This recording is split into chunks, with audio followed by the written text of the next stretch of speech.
Hello and welcome to Under the Brown Rainbow, where South Asian queer stories come to life. My name is Kashif Harrison. I'm a queer performer and presenter.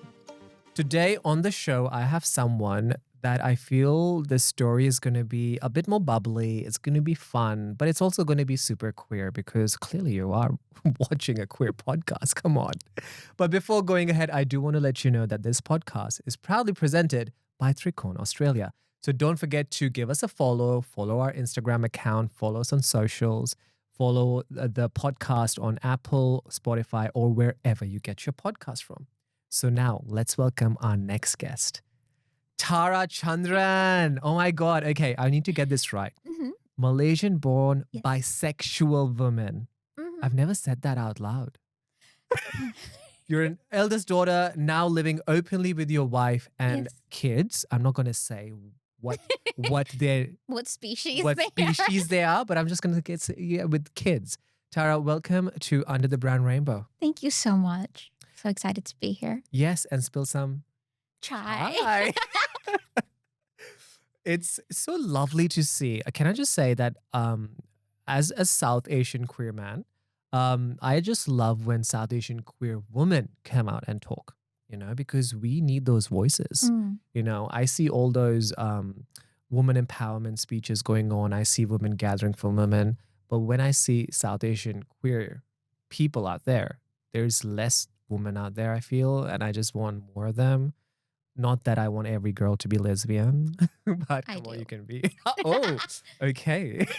We're a rare breed. You are. Malaysian-born. How long has it been that you've been in Australia? Oh my goodness, this Jan, it's been 16 years. 16 years? Yeah, like half my life. Wow. I know. So let's talk about that, okay? So 16 years. When you first came to Australia, were you out or were you in? I think. I definitely was not out. Okay. I didn't even realize I was bi until I was maybe 19, 20.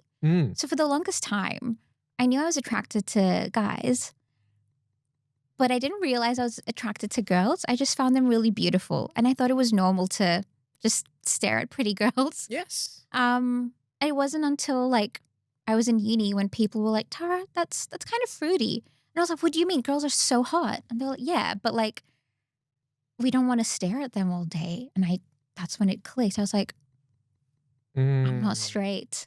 And disclaimer for every millennial watching this podcast, fruity means gay. Do people not say that anymore? People do say that. Okay. But people who are turning 40, 50, they still think fruity means fruit. So talk us through your story. So you had a hunch that, okay, fine, there's something, there, queer. Did you feel like you had to talk it out with your family back then to say that, okay, fine, I'm queer. I might be into women and men. What was that conversation like? It took me a long time before I could have that conversation with my family. So I actually only came out at 26. Okay. So I spent, almost 7+ years in the closet. So I realized I was bisexual when I was 19. But I've never been the type of person who's been able to keep things from their family. So because that wasn't something I felt comfortable sharing with, I kept it to myself. I tried to squash it down and I tried to forget about it. I tried really hard. My parents are really progressive. They're really open-minded. And I knew that they would be okay with it. I think being the eldest daughter and having been raised in Asia, I just wanted to follow the rules, stickler for the rules. And I didn't want to rock the boat. I didn't want to upset anyone. And I knew that as understanding and as open as they are, that would be introducing a whole new set of challenges into my life that I didn't want to do that to them. Yeah. So talk me through the Malaysian community. Are they more progressive? Are they open to these things? Just someone saying that, hey, I'm queer, but also saying that I may be into men and women both. Not in the slightest. So Malaysia's a Muslim country. Yeah. Yeah, they're very much ruled by Islam. And my family, we're not Muslim, but religion and like conservative Asian culture really influences people's perceptions of queerness. Yeah. It's still illegal there. Yeah. Okay. I actually haven't been back to Malaysia in a really long time.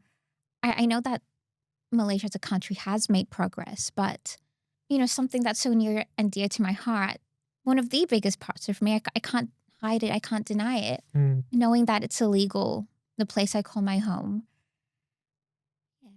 You came out to your family when you were 26. Why did you think you did that? I mean, talk me through the identity and visibility part of it. Why did you had to have this conversation with your family? Well, for the longest time, I only dated men, and I was in a relationship with a man for almost 5 years, and that ended when I was 26, and I couldn't deny my sexuality anymore.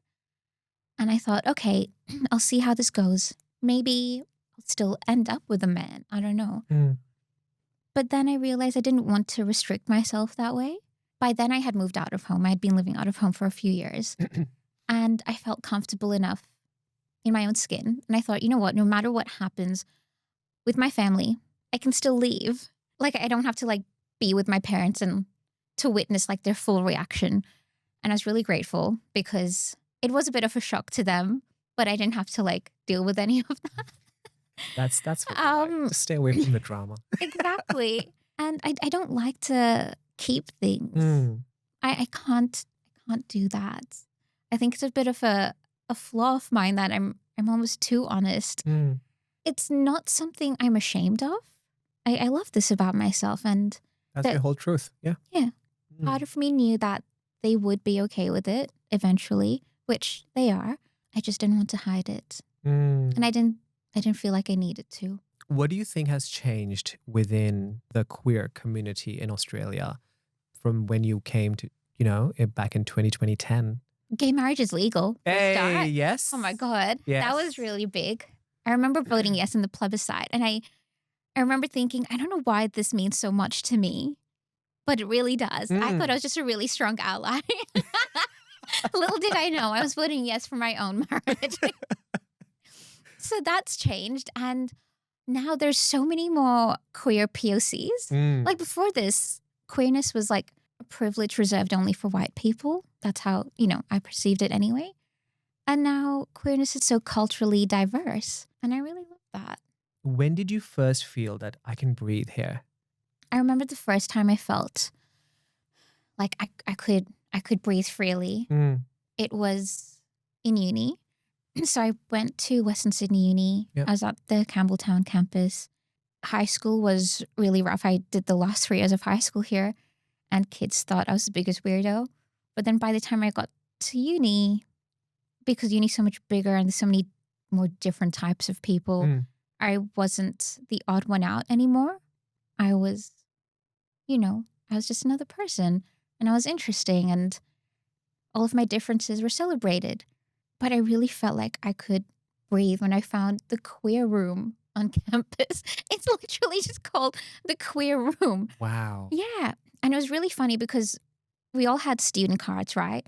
And my friends you had to like tap to get into the queer room, and no one else's cards worked except for mine. It was really strange. Wow. And I didn't know. So like I tapped and I was like, oh my God, I can get in. And I went inside, and it was this little room. And there were just rainbows everywhere. And mind you, I wasn't even out to myself. I didn't realize, but I walked into this little room full of rainbows, and I was like, what? The rainbow found you. Yeah. Yes. Yeah. And I just felt so like nurtured and cradled by this little gay room. And I didn't know anything about myself. I just looked around, and it was just gay, gay, gay everywhere. And I was like, it was the strangest feeling, and it's really, really cheesy. But now when I reflect, I realize that was the first time I ever felt like, oh my God, I'm home. Oh. Yeah. That's really nice. Yeah. Tara, can I ask that, we talk about lesbians, we talk about gays, and I know that for some reason, bisexuality gets a third or a fourth hand in all of the debates and conversations. Do you think there needs to be more open conversations about bisexuality? Yeah, absolutely. I think there need to be more conversations with less prejudice about bisexuality, because there's this misconception that bisexuality is a stepping stone to being like fully homosexual. It's like, oh, you're halfway gay, or you're half gay, half straight. And it's just not true. And I understand that a lot of people are almost like forced to come out as bisexual first, before they feel comfortable enough to come out as gay. And, it's not their fault. I think it's because there's so much homophobia in society still. So people are like trying desperately to cling on to like whatever shreds of heterosexuality they have because of this compet mindset that, that still prevails. And that gives bisexuals a really bad name. And there's also this misconception that bisexuals are promiscuous or that we're greedy, just because we like both. We like more than one gender. And, promiscuity and polyamory, they exist in every sexuality. So I really don't understand why bisexuals get such a bad rep for this. I like to think people are just jealous because, it's like I could kind of have whoever I wanted. But yeah, I would really love to start taking some of that prejudice out of the conversations, even within the queer community, especially within the queer community, because at least like on the outside, people have the excuse of ignorance. And it's like, okay, you need to educate yourself. But within the queer community, I expect a little bit more from my LGBT fam. I mean, LGB is lesbians, gays, and bisexuals. Yeah, true. It's so interesting, right? You can say bisexual and people still understand you or get accepted. But then when you say gay or lesbian, then people are like, whoa, what? Even when I was like first exploring my sexuality, I thought I was bisexual because I liked Madhuri Dixit, Sridevi. I loved Chandni. I would watch that again and again on repeat. My mom would be like, that's the girl you want to marry. I was like, yes. Little did I know.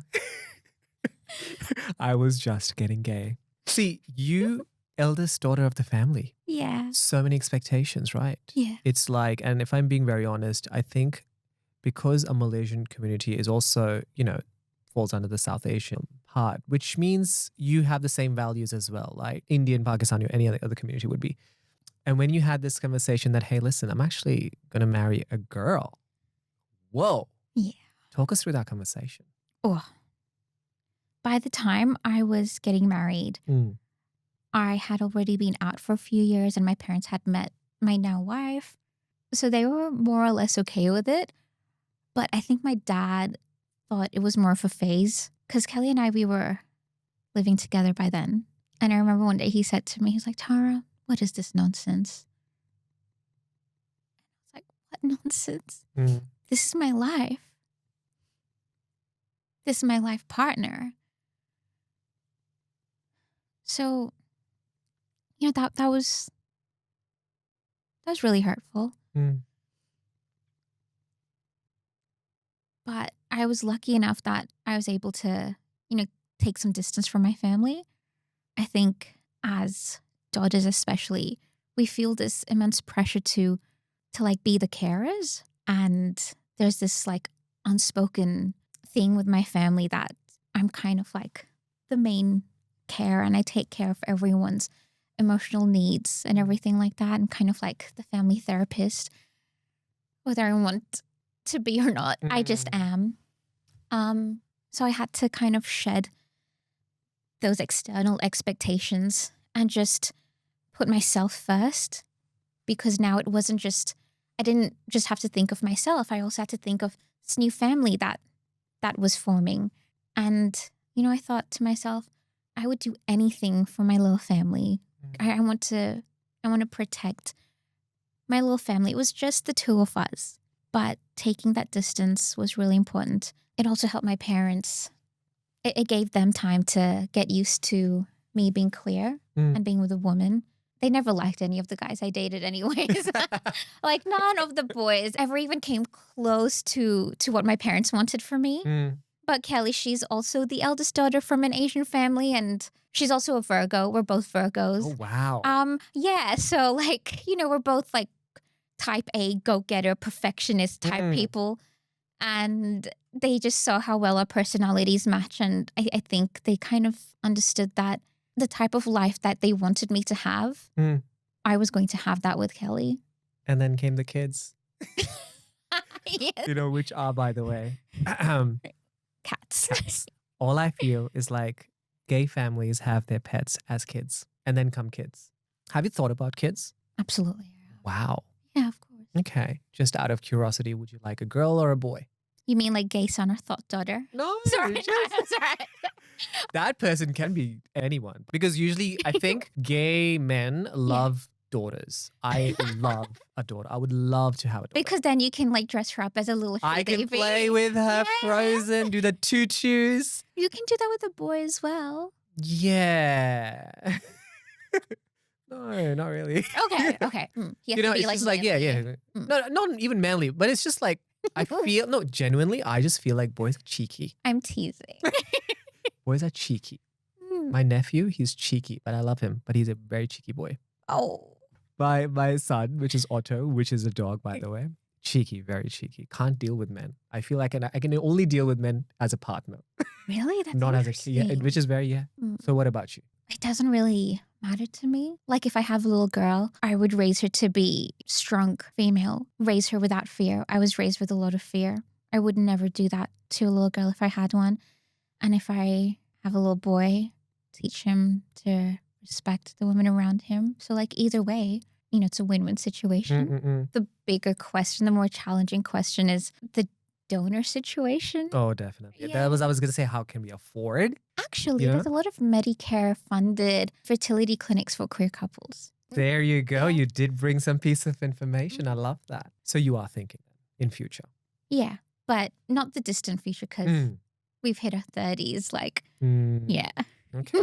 Yes, that's it. That's life, hey? Yeah.